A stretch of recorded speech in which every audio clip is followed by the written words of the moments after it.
uses emoji. Hello and welcome to Emoji Wrap, a podcast about all things emoji. I'm your host, Jeremy Burge, and I'm joined today by Paul Hunt. He's a member of the Unicode Emoji Subcommittee and also works for Adobe.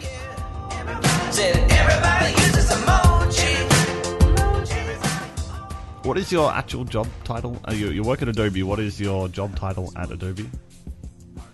My official job title is something like computer programmer, but I tell everybody that my title is typeface designer and font developer.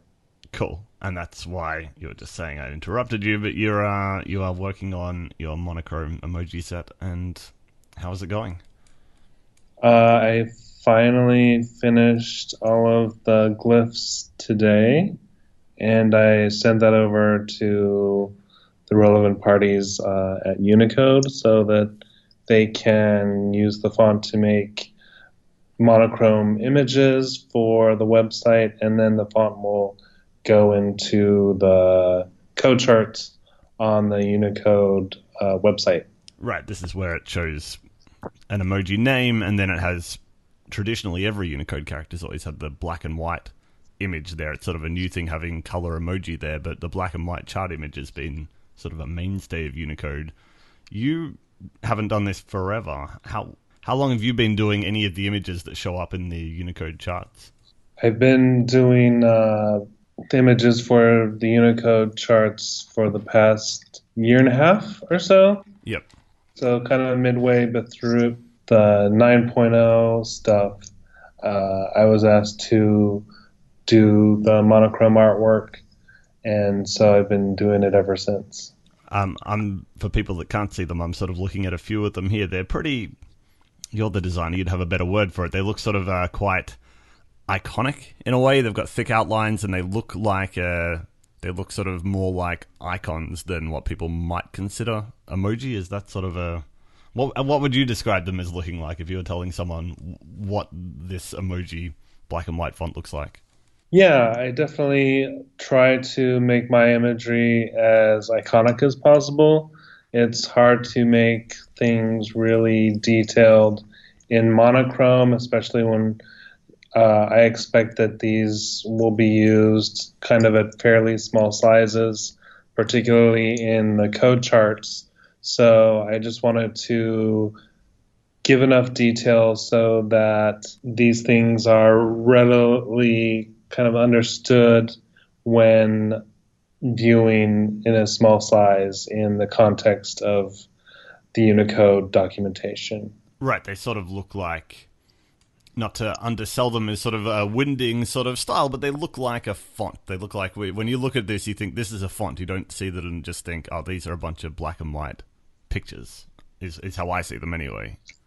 Sure, yeah. Well, I'm a font designer, and so I guess I bring my own sensibilities into what I think monochrome emoji should be as part of this project. Who would use... I mean, obviously part of this project is that Unicode needs some kind of reference image to have on their charts, but for the font itself, it's being made available. It's already available now in some alpha or beta. Who would use it? Who is it for, I guess? Well, I use it. Yeah. Actually, I do too as well, because it's got some of the new... Often it's got unreleased emojis on there, so if I'm on a Mac and there's some that haven't been come out on Mac OS, then at least I don't see question mark boxes. Is that part of the goal, or are there other people that you think would find this helpful? Exactly. I was actually trying to get you to answer your own question, and you did very well. At this point, since the font is, like you said, only in alpha stage and fairly incomplete, it's only really helpful if you do exactly like you said. You install the font on your system, and then it will display my artwork for any emoji that is kind of missing from your system otherwise. How many are in there at the moment? How many have you clocked up in this font images?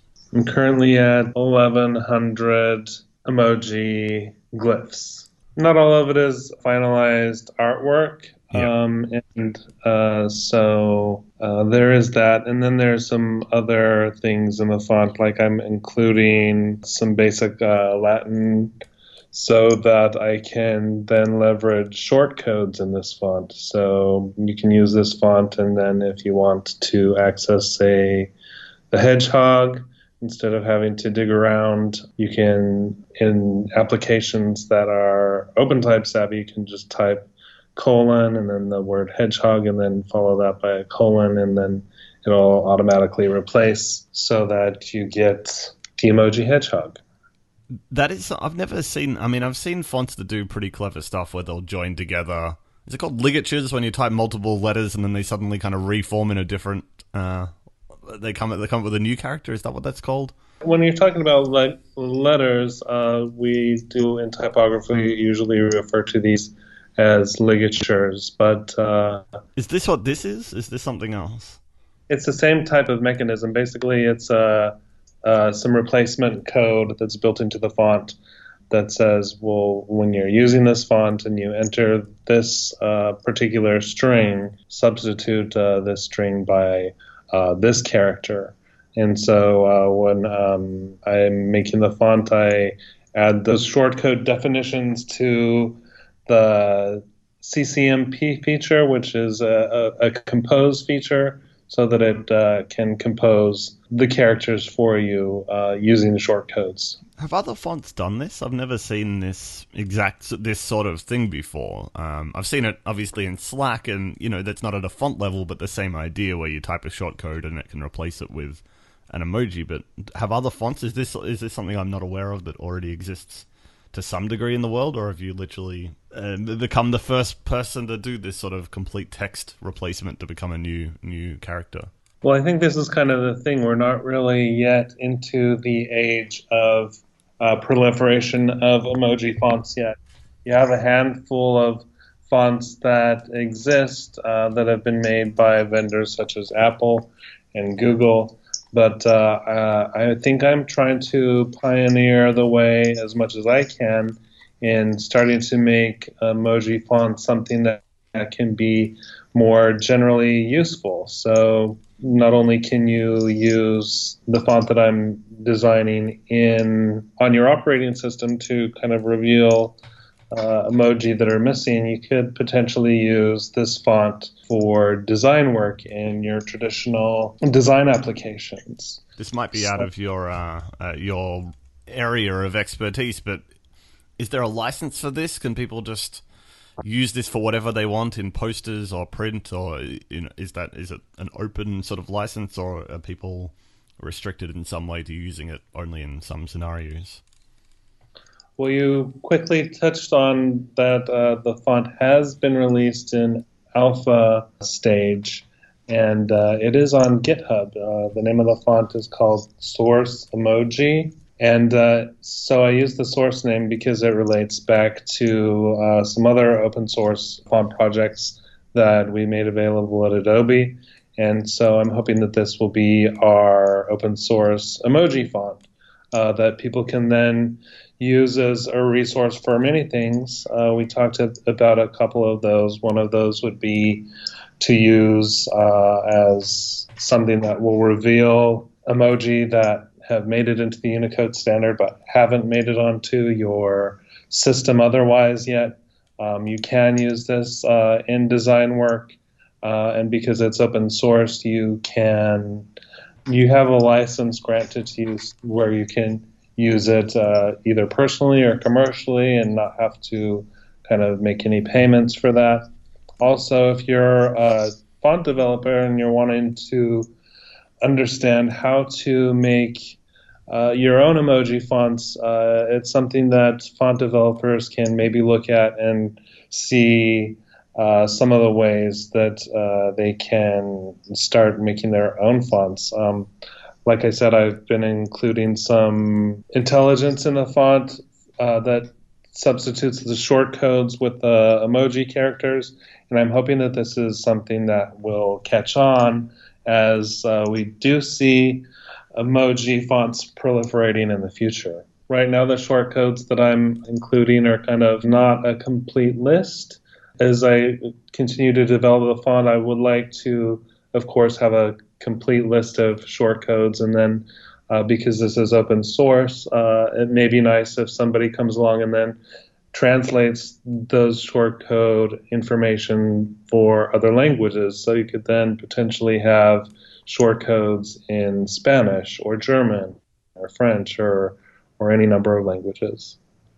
So in a way, the actual font could be used as sort of a template for other emoji font wannabe font creators. Could they sort of literally use your font and chuck out your images and put their own ones in there? Is that kind of how that would work? They can.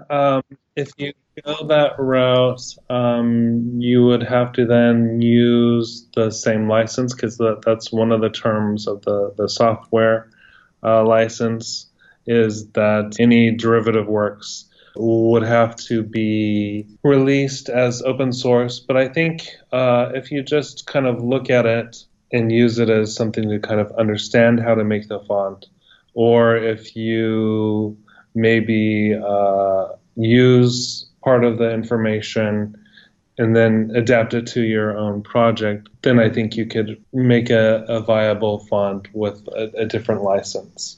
So it just depends on kind of how you're using it. If you're using it as a direct resource, as something that you just want to like tweak a bit, I don't think is covered unless you want to make your project open source. But if you want to make something that's more commercial, it's still a resource that you can use to look at and hopefully get some ideas of how you can improve your own emoji projects. Got it. You can be inspired by it and do whatever you like, or you can literally use it as a project, but then it only fair that needs to be open source, like this is, because that's you've done the work there and made that open source.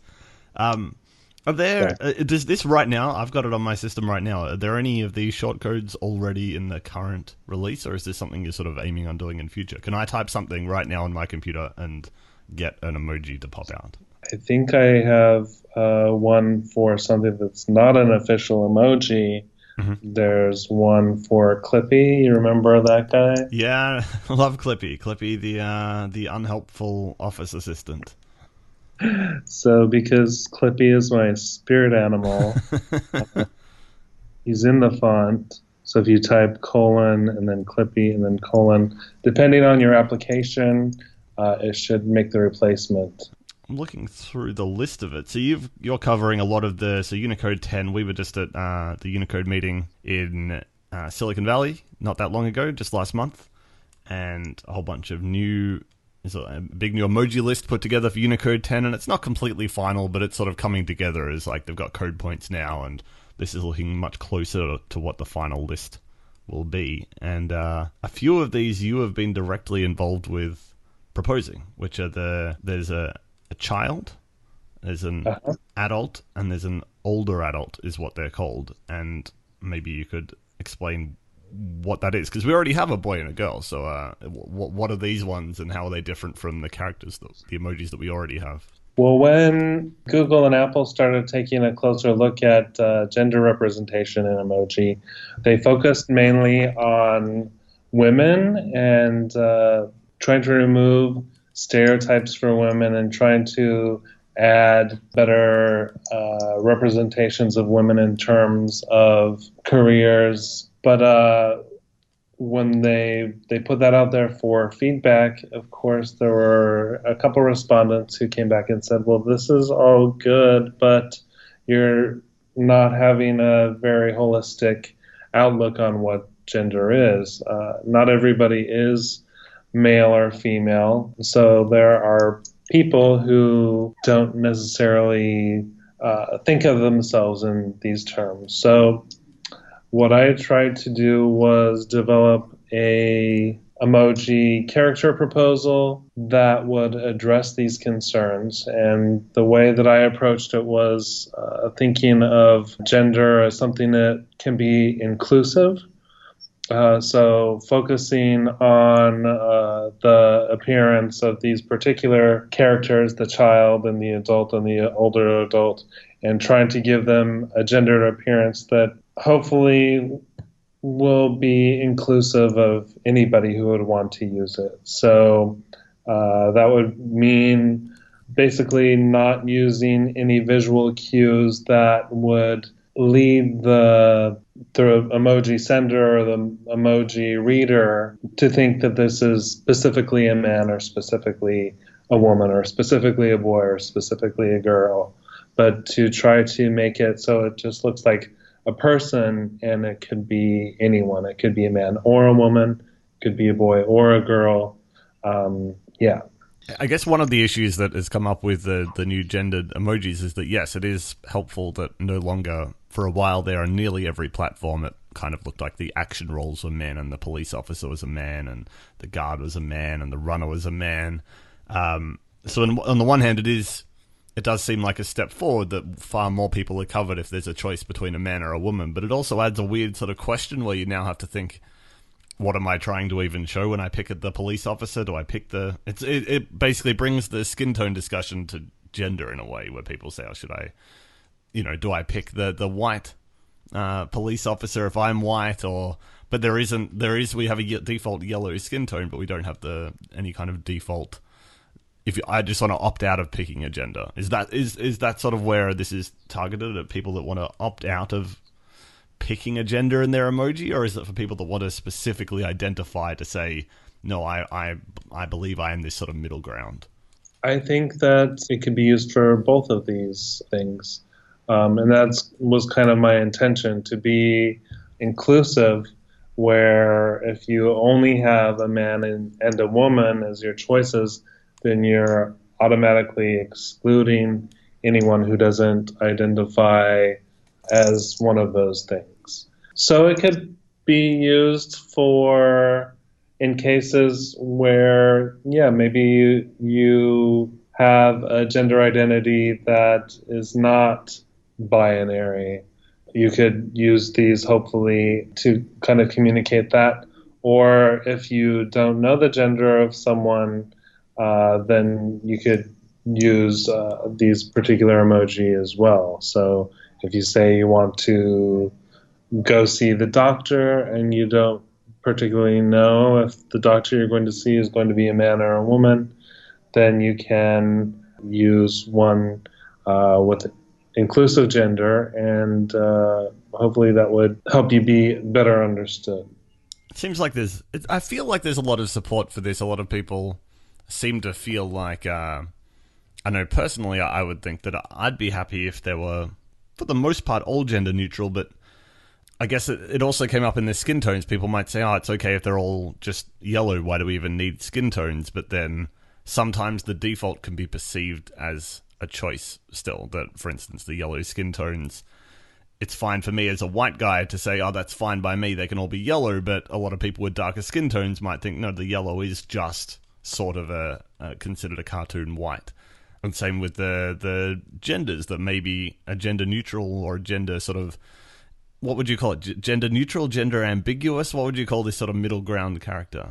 Well, when I'm talking about gender and emoji, I use kind of two different terms. So what we've been talking about is gender inclusive appearance. So that would be something that looks humanized.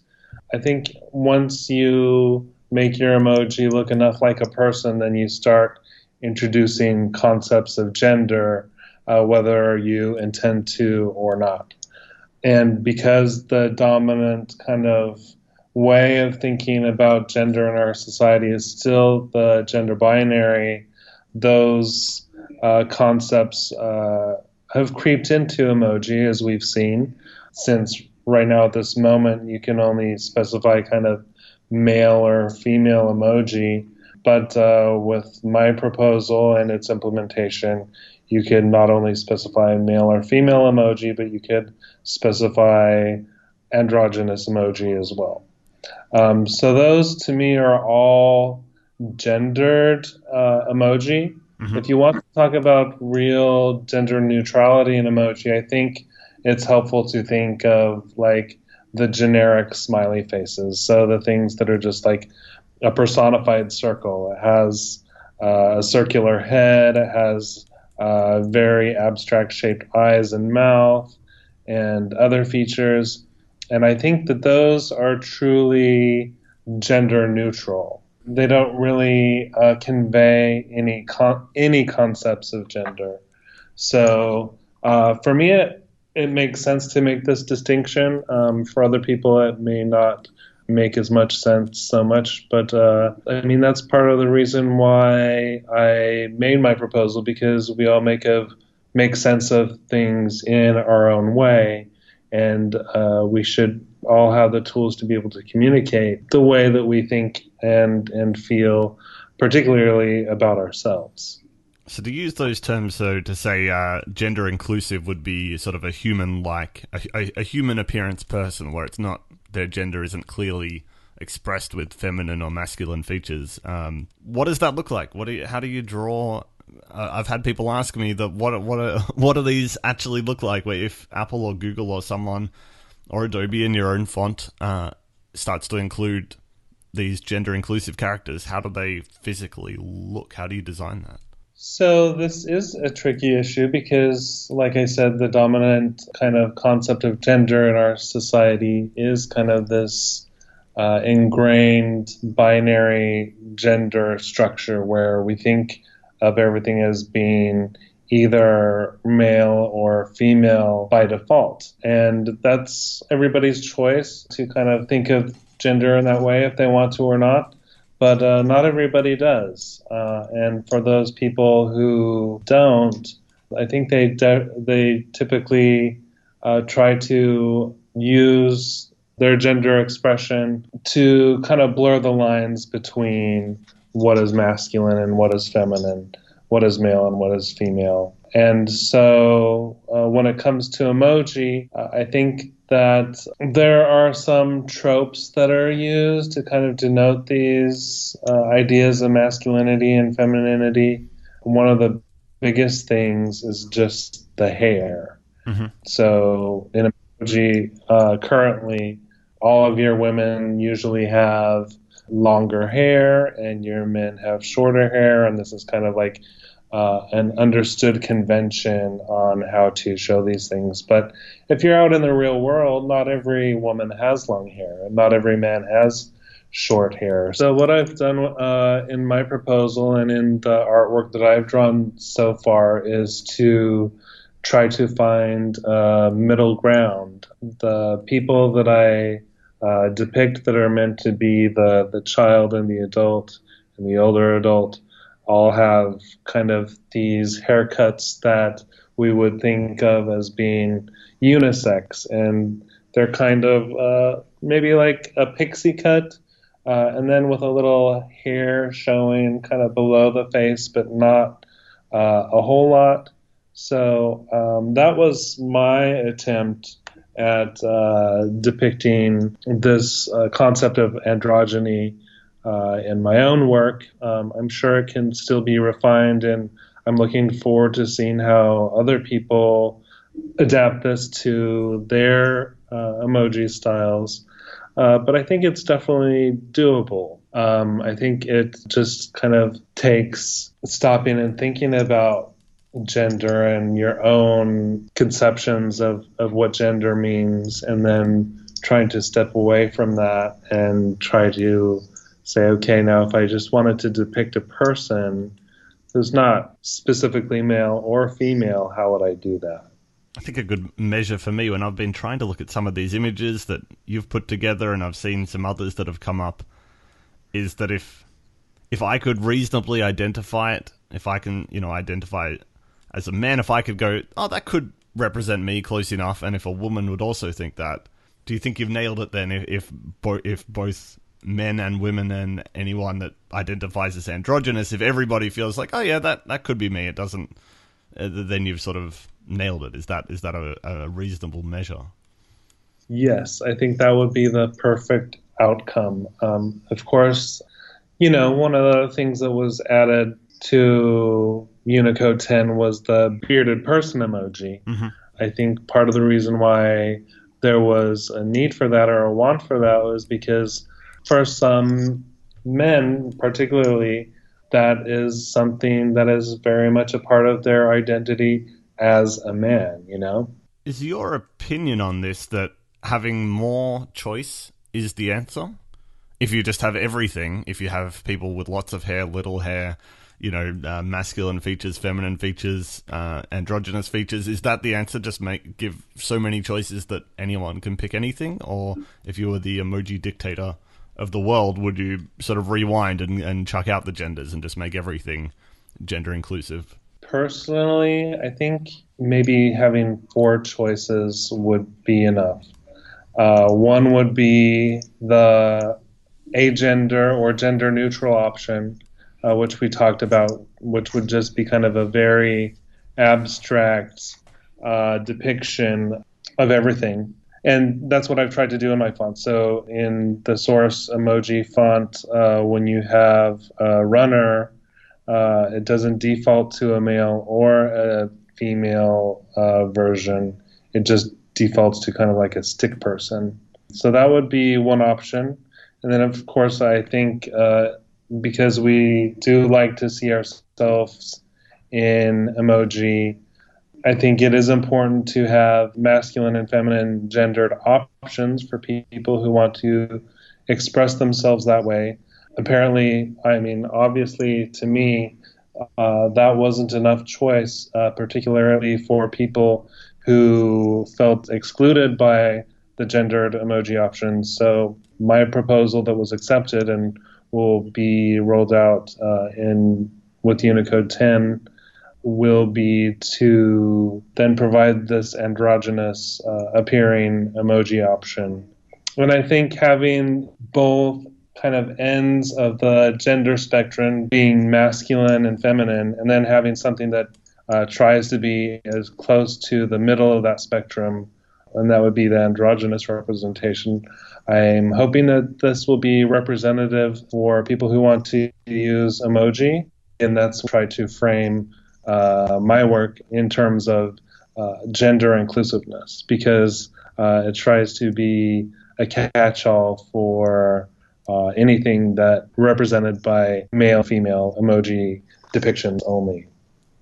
Here's a question. A term that I'd not come across until the most recent proposals to Unicode is that there's a whole slate of fantasy characters, and they've all, just for the sake of, I guess, being open-ended in future, they've all been given fairly non-gendered names. So there was someone proposed a mermaid emoji, and it's been encoded, but it's being encoded as a merperson, so therefore it could be a male or a female version. But what is this might be something you know nothing about, but how do you draw a non-gendered mermaid as such, or a merperson? Again, like I talked about the runner, I just made a stick person version, except for the merperson, I just added a tail. So I could see why some people would be frustrated if this was the only choice. If the only choice was to be this sort of non-specific version, while it's more inclusive, I could see people being frustrated, going, "No, I just want a mermaid to look like a mermaid." So I guess again, choice could be the answer, really, that you can have the merperson, but there's also hopefully maybe a mermaid and a merman as well. well, that's kind of the thing, is like our identity is our own, and how we communicate that is important to each one of us. And if we identify with the merman or the mermaid or the mer androgyne, that is our prerogative, and all of those options should be made available. You can't just make one option available and say that it's good for everyone, particularly if you have exclusive options like a mermaid only, or a merman only, or a mermaid and a merman only. So, and I mean, saying person is always inclusive. So I grew up being interested in fantasy things, so I've definitely heard merperson plenty of times in my life. It's not something that's kind of weird or strange to me. That was a brand new term to me, and to a lot of people, I think. But I guess it's sort of one of those things that everyone has their own area of familiarity. Does anyone think you think about this too seriously? It's easy to be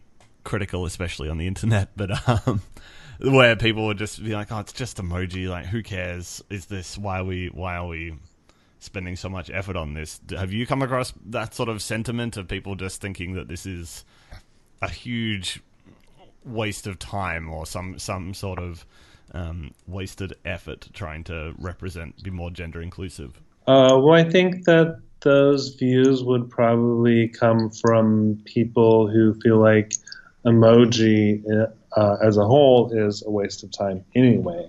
Okay. Also, I'm sure that there are people whose notions of gender do kind of fit the binary model, and for them, they probably would see this as a waste as well. Like I said, not everybody views things this way. So I think if we're making emoji available for some people, we need to do the best we can to make sure that it's representative of humankind in general as well.